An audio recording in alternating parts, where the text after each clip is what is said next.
everyone, this is Keya here with Haryatma Yoga Herbs, haryatma.com, and I'm on day 8 of my HO2 Cleanse, and today we're going to discuss textures of food.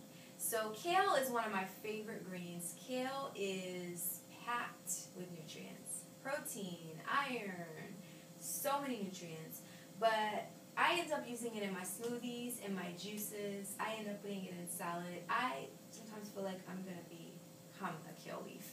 That's just how much kale I eat. I really love it. And I love it a lot for the texture.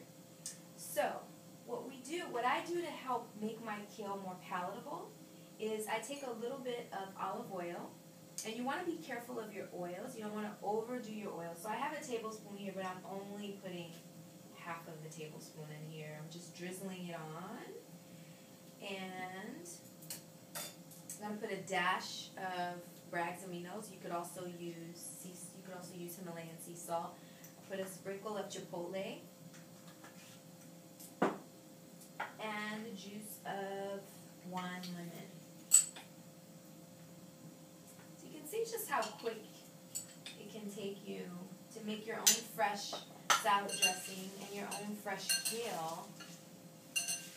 And then what you do is you massage this mixture in. You really want to massage that oil and lemon juice in. And I actually love this process with the kale because it just feels very personal. It feels like you're connecting and putting your vibration into your food. And ultimately, that's what you want. You want food that's filled with love and high vibrations. Oftentimes, if I go in a restaurant, even if it's vegan, and I feel a lot of tension in there and a lot of stress, and you just looks like people there are unhappy, I won't eat there because all that energy is going into the food. So we have the opportunity to raise the vibration of our foods as well. So you can see how well that tenderized. This was up to the top when I started, and now it's halfway in. You may not be able to see that from here, but it gets a nice shiny coat to it, and it's just way more inviting than it was to start out. So that's how I like to tenderize my kale, and I usually eat kale salad. I could eat this for breakfast.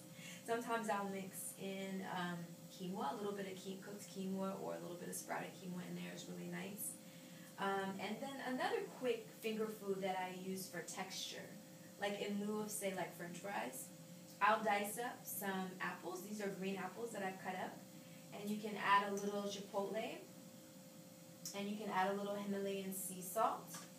And then I make a dip that you could use basically almond butter and mix in some fresh hemp seeds, because hemp is high in protein, high in omega-3s, omega-7s, omega-9s, and just really punch it up by stirring that into your almond butter.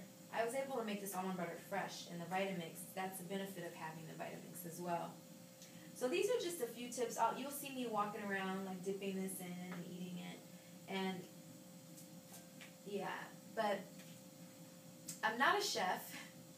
But when you're on this cleanse, it's all about you establishing a new relationship with your food and with your kitchen.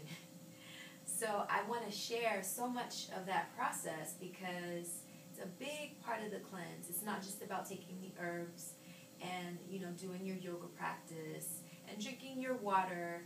You are establishing a new relationship with your food. So I hope to see you tomorrow. I'll be on day 9, and it'll be my final day, and I'm sure there'll be something special that I'll have in store for you. So in the meantime, peace, love, and light to you. Have a blessed day.